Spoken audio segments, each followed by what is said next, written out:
नमस्ते प्यारे बच्चों, कैसे हैं आप सब। उम्मीद करती हूँ बच्चों आप सब अच्छे होंगे। तो बच्चों आज का जो हमारा वीडियो है वो है 5th क्लास के स्टूडेंट्स के लिए। यहाँ पर आप अपनी क्लास के साथ मेंशन कीजिए अपना सेक्शन, यहाँ पर लिखिए अपना नाम और यहाँ पर आपकी टीचर का नाम। बच्चों आज की जो हमारी वर्कशीट है वो है मैथ्स की वर्कशीट और ये वर्कशीट नंबर है 138। ये हमारी 22 तारीख की वर्कशीट है बच्चों। तो चलिए हम अपना आज का ये वीडियो शुरू कर लेते हैं, मगर उससे पहले अगर आपने अभी तक मेरे चैनल को सब्सक्राइब नहीं किया है तो मेरे चैनल को सब्सक्राइब ज़रूर कर दें और अगर आपको मेरा वीडियो पसंद आता है तो मेरे वीडियो को लाइक भी ज़रूर कर दें। चलिए हम आगे बढ़ते हैं बच्चों क्या आप जानते हैं आज महान गणितज्ञ श्रीनिवास अयंगर रामानुजन की जयंती है। गणित के क्षेत्र में उनके योगदान को हमेशा याद रखने के लिए हर साल 22 दिसंबर को राष्ट्रीय गणित दिवस यानी नेशनल मैथमेटिक्स डे मनाया जाता है। इस दिवस को मनाने का मुख्य उद्देश्य लोगों में मानवता के विकास के लिए गणित के महत्व के बारे में जागरूकता को बढ़ाना है। इन्होंने अपने अद्भुत और विलक्षण ज्ञान से गणित के क्षेत्र में कई महत्वपूर्ण योगदान दिए। इन्हें गणित का जादूगर माना जाता है। तो ये देखिए बच्चों, जैसा कि आप यहाँ पर इस पिक्चर में देख रहे हैं, यहाँ पर लिखा है नेशनल मैथमेटिक्स डे दिसंबर 22 2020 और आप ये जो पिक्चर देख रहे हैं ये है श्रीनिवास अयंगर रामानुजन जी की। और आज के दिन यानी 22 दिसंबर को होता है उनका जन्म दिवस। तो इसी दिन को मनाया जाता है बच्चों राष्ट्रीय गणित दिवस। ठीक है, तो आज के दिन को नेशनल मैथमेटिक्स डे के रूप में हमारे भारत में मनाया जाता है। ये दिवस मनाने का उद्देश्य ये है बच्चों कि जो मैथ्स है उसका, गणित जो है उसका हमारे डेली लाइफ में कितना महत्व है और जो इनका योगदान है गणित में, ठीक है, उसके बारे में लोगों को जागरूक करने के लिए, लोगों को बताने के लिए आज के दिवस को मनाया जाता है नेशनल मैथमेटिक्स डे के रूप में, जो है श्रीनिवास अयंगर रामानुजन का जन्म दिवस। इनको बच्चों गणित का जादूगर भी कहा जाता है। वो इतने महान थे गणित में, इतने ज़्यादा पारंगत थे अपने क्षेत्र में कि इनको गणित का जादूगर भी कहा जाता है। तो इस प्रकार बच्चों आज के दिन को आपको हमेशा याद रखना है, क्योंकि जो गणित है, जो मैथ्स है, वो हमारे लिए बहुत इंपॉर्टेंट है, हमारे डेली लाइफ के लिए बहुत इंपॉर्टेंट है। बिना गणित के हमारे डेली लाइफ पॉसिबल ही नहीं है। ठीक है, तो चलिए अब हम आगे बढ़ते हैं। यहाँ पर देखिए बच्चों, यहाँ लिखा है जन्म तिथि में जादू। रामानुजन का एक महान गणितज्ञ थे। वह अपना अधिकतर समय गणित के प्रश्नों को हल करने में बिताते थे। उन्होंने संख्याओं को ही अपना मित्र बना लिया था। एक बार की बात है, वह अपनी जन्म तिथि किसी जगह लिख रहे थे। लिखते लिखते उन्हें अपनी जन्म तिथि की संख्या में एक मजेदार जादू दिखाई दिया। आइए हम भी उनके जादू को देखते हैं। तो ये देखिए बच्चों, जो रामानुजन थे, जो एक महान गणितज्ञ थे, वो अपना ज़्यादातर समय क्या करते थे, कैसे बिताते थे, गणित के प्रश्नों को हल करने में बिताते थे। ठीक है, और उन्होंने संख्याओं को ही अपना मित्र बना लिया था। वो संख्याओं के बीच में रहते थे और उसी के बीच में अपना समय बिताते थे। और ऐसे ही क्या हुआ, एक दिन उन्होंने लिखी अपनी जन्म तिथि। ठीक है, और जन्म तिथि लिखते लिखते उन्होंने अपनी जो जन्म तिथि की जो संख्या है उसमें एक बहुत ही मज़ेदार और जादुई चीज़ जो है वो देखी। तो चलिए हम भी जानते हैं वो चीज़ क्या है। तो यहाँ देखिए बच्चों, रामानुजन जादुई वर्ग। यहाँ पर देखिए बच्चों, प्रथम पंक्ति या रो की संख्याओं पर ध्यान दीजिए। यह श्रीनिवास रामानुजन की जन्म तिथि यानी 22 दिसंबर 1887 यहाँ पर लिखा है तारीख। ठीक है, तो बच्चों आप इस पंक्ति की जो पहली लाइन है वो देखिए, जो है रामानुजन जी की जन्म तिथि, वो है 22 दिसंबर 1887। ठीक है, तो आप इस जन्म तिथि को देखिए। तो बच्चों यहाँ पर तारीख को दर्शाया गया है डी से। ठीक है, डेट जो है वो इस तरीके से दर्शाई गई है। तारीख क्या है बच्चों इनकी जन्मदिन की, वो है 22। ठीक है, इसी प्रकार जो महीना है, जो मंथ है, वो है 12। ठीक है, उसको यहाँ पर से दर्शाया गया है। फिर इसके बाद जो है साल जो सेंचुरी वाला जो होता है, पहला वाला जो होता है, वो है यहाँ पर उसको दर्शाया गया है सी से, जो है 18। ठीक है, उसी प्रकार जो यहाँ पर ये ईयर है, जो पूरी जो डेट ऑफ बर्थ होती है, जो पूरा उसका जो ईयर है, वो है 87। ठीक है, तो ये देखिए 22, 12, 18 और 87। ठीक है, इस प्रकार इनकी जो जन्मदिन है, जो जन्म दिवस है, उसको इस प्रकार से बांट दिया गया है पहली पंक्ति में। अब पंक्ति क्या होती है बच्चों? ये होती हैं पंक्तियाँ, ठीक है। पंक्ति 1, पंक्ति 2, पंक्ति 3 और ये है पंक्ति 4, ठीक है। तो ये जो है ये है पंक्ति 1, पंक्ति 2, पंक्ति 3 और पंक्ति 4। और उसी प्रकार बच्चों जो यहाँ पर ये देख रहे हैं आप, ये है स्तंभ, ठीक है। ये है स्तंभ यानी कॉलम। ये जो आप देख रहे हैं ये है स्तंभ यानी कॉलम, ठीक है। ये है हमारी पंक्तियाँ और ये है हमारे स्तंभ, कॉलम, ठीक है। ये है हमारी रो है ये सारी और ये है हमारे कॉलम्स, ठीक है। इसी प्रकार बच्चों आप देखिए यहाँ पर हमारे हैं विकर्ण। तो एक वर्ग में होते हैं बच्चों 2 विकर्ण। तो विकर्ण कौन कौन से हैं यहाँ पर हमारे? एक है विकर्ण ये और एक विकर्ण है ये, जिसको हम डायगोनल भी बोलते हैं, ठीक है। तो इस प्रकार ये हुई पंक्तियाँ, ये हुई हमारी सारी पंक्तियाँ, ये हुए हमारे सारे कॉलम और ये हुए हमारे 2 विकर्ण यानी डायगोनल, ठीक है। तो चलिए अब हम इसको और बेहतर समझते हैं आगे। यहाँ देखिए बच्चों, आप देखेंगे कि सभी पंक्तियाँ यानी रोज, स्तंभ यानी कॉलम और विकर्ण यानी डायगोनल की संख्याओं का जोड़ 139 आएगा, 139। जैसे 22 जमा 12 जमा 18 जमा 87। तो ये देखिए बच्चों, जो हर एक पंक्ति, हर एक स्तंभ और हर एक डायगोनल, इन सभी का जोड़ बच्चों है 139, 139। तो यहाँ पर देखिए जैसे लिखा है 22 जमा 12 जमा 18 जमा 87, इसका जोड़ है बच्चों 139। इसी प्रकार से यहाँ पर देखिए दूसरी पंक्ति को भी देखिए, यहाँ पर ये 88 plus 17 plus 9 plus 25 is equal to 139। तो जब हम दूसरी पंक्ति को भी जोड़ते हैं तो इसका जोड़ भी आता है बच्चों 139। इसी प्रकार अगर हम इनको स्तंभ भी, जब इनकी स्तंभ को हम जोड़ेंगे, जो स्तंभ में जो संख्याएं हैं इनको हम जोड़ेंगे तो इनका जोड़ भी बच्चों आएगा 139। उसी प्रकार जो ये विकर्ण है, जो विकर्ण में लिखे हुए नंबर हैं, हम इनको जोड़ेंगे तो इनका जोड़ भी आएगा 139। तो चलिए हम इसको और बेहतर तरीके से समझते हैं यहाँ पर दिए गए इन प्रश्नों के द्वारा, ठीक है बच्चों।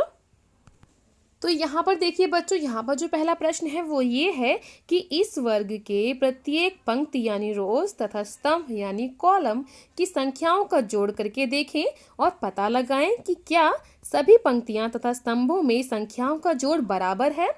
तो यहाँ पर देखिए बच्चों, जैसे मैंने ऊपर आपसे बात की थी, यहाँ पर आपको करना है जोड़। तो यहाँ पर ये जो पहली पंक्ति है इसका जो जोड़ है वो है 139। इसी प्रकार आप हर पंक्ति को जोड़ेंगे तो आपका उत्तर आएगा बिल्कुल सेम, जो है 139।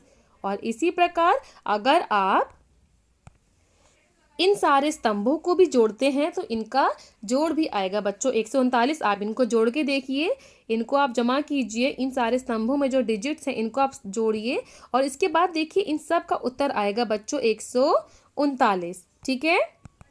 तो इस प्रकार यहाँ पर जो हमसे ये क्वेश्चन पूछा गया था, जो ये प्रश्न पूछा गया था, ये बताना है कि क्या सभी पंक्तियों और स्तंभों की संख्याओं का जोड़ करके हमें ये पता चलता है कि क्या सभी पंक्तियों तथा स्तंभों की संख्याओं का जोड़ बराबर है। तो इसका उत्तर आएगा हाँ। आप लिखिए हाँ, सभी पंक्तियों तथा विकर्णों स्तंभों में संख्याओं का जोड़ बराबर है। तो इसका उत्तर हो जाएगा बच्चों हाँ, सभी पंक्तियों तथा स्तंभों में संख्याओं का जोड़ बराबर है, ठीक है। चलिए अब हम आगे बढ़ते हैं दूसरे प्रश्न की तरफ। तो ये देखिए बच्चों, पहले क्वेश्चन में हमने क्या किया था, हमने पहले क्वेश्चन में जोड़े थे सभी पंक्तियां और स्तंभ, ठीक है। तो जब हमने पंक्तियों के जोड़ किए और स्तंभों सारे स्तंभ के जोड़ किए तो सबके उत्तर हमारे पास क्या आए बच्चों, सबके उत्तर आए 139। अब यहाँ पर देखिए दूसरा जो प्रश्न है वो है वर्ग के विकर्ण यानी डायगोनल या स्लैंट की जो संख्याओं का जोड़ है वो भी है 139। आप बता सकते हैं कि दूसरे विकर्ण की संख्याओं का जोड़ क्या होगा। तो यहाँ देखिए बच्चों, जो यहाँ पर एक विकर्ण है जिसमें लिखे हैं नंबर 22, 17, 89 और 11, जब हमने इनको जोड़ा, इनको जो जोड़ है वो आया बच्चों 139। अब जो दूसरा विकर्ण है यानी जो ये वाला जो विकर्ण है ये, इनको जब हम जोड़ेंगे तो क्या इनका जोड़ भी आएगा 139। तो जैसे हमने यहाँ पर जोड़ा 19 जमा 24 जमा 9 जमा 87, ठीक है। तो जब हमने इनको जोड़ा तो इनका भी जोड़ आया बच्चों 139। तो इसका उत्तर हो जाएगा हाँ, दूसरे विकर्ण की संख्याओं का जोड़ भी 139 है। ठीक है, तो आप इसका उत्तर यहाँ पर लिखेंगे, दूसरे विकर्ण की संख्याओं का जोड़ भी 139 है। और इसको आप आराम से जोड़ के देख भी सकते हैं, तो आपके सामने है, आराम से आप जोड़ सकते हैं कि जब इनको हमने जोड़ा तो इसका जोड़ भी आया 139, जो इस वाले विकर्ण का आया था। ठीक है, अब यहाँ देखिए बच्चों प्रश्न 3, यहाँ पर हमसे क्या पूछा गया है। यहाँ पे हमें बता रहे हैं कि वर्ग के चारों कोनों में आने वाली संख्याओं के जोड़ का पता लगाइए। ठीक है, अब जो ये वर्ग है इसके जो चारों कोने हैं, जैसे ये 22, ये 87, 19 और 11, जब हम इनको जोड़ते हैं तो इनका जोड़ कितना आता है। तो जब बच्चों आप इनको जोड़िए, इनका जोड़ आएगा 139। ठीक है, मैं ये जोड़ चुकी हूँ, आप भी इसको जोड़िए, इनका जोड़ आएगा 139। ठीक है, अब क्या वर्ग के बीच में आने वाली चार संख्याओं का जोड़ कोनों में आने वाली संख्याओं के जोड़ के बराबर है। तो अब जो वर्ग के बीच में जो संख्याएं हैं, जो यहाँ पर लिखी हुई संख्याएं हैं, बिल्कुल बीचों बीच में वर्ग के, यहाँ पर 17, 9, 24 और 89, जब हम इनको जोड़ते हैं तो क्या इनका जोड़ भी वर्ग की ये कोनों में लिखी हुई चारों संख्याओं के जोड़ के बराबर है। तो जी हाँ, जब हमने ये वर्ग के बीचों बीच लिखी हुई संख्याओं को जोड़ा तो इसका उत्तर भी आया बच्चों 139। ये देखिए हमने यहाँ पर इनको प्लस किया हुआ है और इसका उत्तर आया 139। तो हमारा इस प्रश्न का उत्तर क्या होगा। हाँ, वर्ग के बीच में आने वाली संख्याओं का जोड़ कोनों में आने वाली संख्याओं के जोड़ के बराबर है। ठीक है, तो इस प्रकार बच्चों जब आप इन चारों कोनों में लिखे हुए नंबरों को जोड़ेंगे तो इनका उत्तर आएगा 139। उसी प्रकार जब इस बिल्कुल बीचों बीच लिखे हुए नंबरों को आप जोड़ेंगे तो इसका उत्तर भी आएगा 139 और हमारा उत्तर हो जाएगा हाँ, वर्ग के बीच में आने वाली संख्याओं का जोड़ कोनों में आने वाली संख्याओं के जोड़ के बराबर है। ठीक है, तो चलिए अब हम आगे बढ़ते हैं बच्चों। अब यहाँ देखिए, यहाँ पर हमें पूछा गया है, अब हम नीचे के वर्ग में दिए गए निर्देशानुसार अपना एक जादुई वर्ग बनाते हैं। अपना जादुई वर्ग बनाने के लिए यहाँ पर ये DD, MM, CC और ये YY प्रारूप में जन्म तिथि लिखे, यानी जो डेट है, मंथ है और जो ईयर है, इस तरीके से हमें यहाँ पर लिखना है। तो बच्चों देखिए, जैसे कि यहाँ पर रामानुजन ने अपने बर्थडे का, अपने जन्म दिवस का एक जादुई वर्ग बनाया था, तो क्या आप भी अपने जन्मदिन का एक जादुई वर्ग बनाना चाहेंगे। तो चलिए हम बनाते हैं अपने जन्मदिन का एक जादुई वर्ग। तो अब बच्चों हमको इस प्रश्न में क्या करना है, आप लीजिए अपना एक जन्म जो दिन है आपका, बर्थडे जब आता है, वो लीजिए तारीख। जैसे मैंने यहाँ पर एक एग्जाम्पल के रूप में एक तारीख ले रखी है, वो है 22 दिसंबर 2012। ठीक है, इसी के आसपास आपका भी जन्मदिन आता होगा। ठीक है ना, इसी ईयर में आसपास आपका जन्मदिन आता होगा, और अगर नहीं भी आता है तो जो आपकी डेट ऑफ बर्थ है आप वो इस्तेमाल कीजिए यहाँ पर।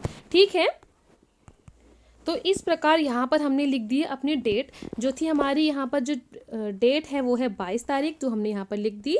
ठीक है, फिर जो मंथ है वो है 12, जो हमने यहाँ पर लिख दिया। और उसके बाद जो ईयर है उसका जो CC वाला जो ये था वो हमने यहाँ पर लिखा 20, और जिसमें YY आता है वो ईयर है, वो यहाँ पर लिख दिया हमने 12। तो इस प्रकार हमने अपनी डेट ऑफ बर्थ जो है वो यहाँ पर लिख दी। अब उसके बाद जो दूसरी पंक्ति है वो हमें किस प्रकार लिखनी है, यहाँ पर देखिए हमें दूसरी पंक्ति में क्या करना है, जो हमारा YY वाली जो संख्या है, यानी कि जो ये संख्या है 12, इसमें हमें जमा करना है 1। ठीक है, तो यहाँ पर हमने 12 में जमा कर दिया 1, और फिर उसके बाद यहाँ पर देखिए, यहाँ पर लिखा है CC-1। तो CC वाली संख्या हमारी कौन सी है, CC वाली संख्या है वो ये येलो कलर में जो है 20।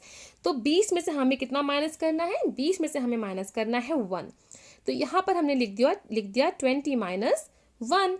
फिर उसी प्रकार यहाँ पर हमको दे रखा है बच्चों MM यानी मंथ। ठीक है, तो जो मंथ है हमारा वो है 12, और इसमें से हमें कितना माइनस करना है, इसमें से हमें माइनस करना है 3। तो 12 - 3 हमने यहाँ पर लिख दिया। अब उसके बाद जो लास्ट बचा वो बचा डेट यानी DD। तो जो DD है हमारी है 22 तारीख। ठीक है, तो 22 तारीख में हमें यहाँ पर जमा करना है 3। तो जब 22 में हम जमा करेंगे 3 तो इस प्रकार हमने उसको यहाँ पर लिख दिया। ठीक है, तो इसी प्रकार आप अपनी हर एक पंक्ति को इसी प्रकार से हर एक नंबर को इसी तरीके से बनाते जाएं। जैसे यहाँ पर तीसरी पंक्ति देखिए, यहाँ पर जो मंथ है 12, उसमें हमें माइनस करना है 2। फिर उसके बाद जो हमारी डेट है उसमें जो है 22, उसमें हमें प्लस करना है 2, हमने यहाँ लिख दिया। फिर उसके बाद जो हमारा ईयर है उसका जो YY है उसमें हमें प्लस करना है 2, तो वो हमने यहाँ प्लस कर दिया। और उसी प्रकार जो हमारे यहाँ पर जो CC है वो है 20, उसमें से हमें माइनस करना है 2, तो हमने उसको यहाँ पर लिख दिया। फिर आगे की पंक्ति देखिए, जो हमारा ईयर का जो CC था उसमें 20+1, उसमें हमें 1 प्लस करना है, तो हमने 20+1 यहाँ लिख दिया। फिर जो हमारा डेट ऑफ बर्थ का YY जो था यानी जो 12 है उसमें हमें माइनस करना है 1, तो हमने 12-1 लिख दिया यहाँ पर। फिर इसके बाद जो हमारा डेट है यानी 22 तारीख, उसमें हमें जमा करना है 1, तो हमने 22 जमा 1 कर दिया यहाँ पर। और उसके बाद आखिर में देखिए यहाँ पर हमारा बचता है मंथ, महीना, तो जो महीना हमारा था वो है 12 और इसमें हमें करना है 1 माइनस, तो 12-1 हमने यहाँ पर लिख दिया। ठीक है, तो इस प्रकार आप पहले अपनी एक तालिका बनाएंगे। फिर इसके बाद जब ये तालिका बना लेंगे आप, तो जो प्लस और माइनस जो सेम तरीके से आप लिख लेंगे, तो जो हमारा एक नई तालिका बनेगी वो बनेगी बच्चों ये। ठीक है, तो यहाँ पर देखिए जो हमारे जो सारे जो नंबर थे, जो हमने 12 + 1 किया तो वो हो गया 13। उसी प्रकार जब हमने 12 - 1 किया तो माफ़ कीजिएगा, जब हमने 20 - 1 किया तो वो हो गया 19। उसी प्रकार जब हमने 12 - 3 किया तो वो हो गया बच्चों 9। और फिर जब हमने 22 + 3 किया तो वो हो गया 25। इसी प्रकार से हमने अपनी पूरी तालिका बना ली। अब जब हमने तालिका बना ली तो इसके बाद देखिए, इसके बाद क्या हुआ, हमारी हर एक पंक्ति, ठीक है, हमारे हर एक स्तंभ और हमारे हर एक विकर्ण का जो जोड़ है वो हुआ बच्चों 66। ठीक है, जो मैंने यहाँ पर डेट ली थी उसका जो जोड़ था वो था 66। आप करिए प्लस 22 जमा 12 जमा 20 जमा 12, तो इसका जोड़ क्या आएगा बच्चों, इसका जोड़ आएगा 66। आप ये करके देखिए, तो मेरा यहाँ पर जोड़ आया 66। फिर इस प्रकार जो ये तालिका हमें दी गई है इसके हिसाब से हमने अपने सारे नंबर्स को जब एडजस्ट किया, प्लस माइनस सब कुछ उसी प्रकार किया जिस प्रकार हमें इस वर्ग में दे रखा है, तो हमारे जो अंक आए वो इस प्रकार आए। फिर इन अंकों को हर एक पंक्ति में जब हमने जोड़ा तो उसका उत्तर आया 66। ठीक है, आप इनको जोड़ के देखिए, आपका उत्तर 66 ही आएगा। उसी प्रकार फिर जब हमने हर एक स्तंभ को जोड़ा, ठीक है, ये जो स्तंभ है इनको जब हमने जोड़ा तो इनका भी जोड़ आया बच्चों 66। ठीक है, और इसी प्रकार जब हमने हर एक विकर्ण को जोड़ा तो इसका भी उत्तर आया बच्चों 66। तो हुई ना एकदम जादुई वर्ग। तो आप भी बनाइए अपना एक जादुई वर्ग और उसको दीजिए अपना नाम और उसके साथ लिखिए अपना जादुई वर्ग। अब यहाँ देखिए, यहाँ पर अभिभावकों के लिए सुझाव है कि बच्चों को भारत के कुछ और महान गणितज्ञ जैसे आर्यभट्ट, शकुंतला देवी आदि के जीवन से परिचित कराएं, हो सके तो इन पर बनी कुछ फिल्में भी दिखाएं।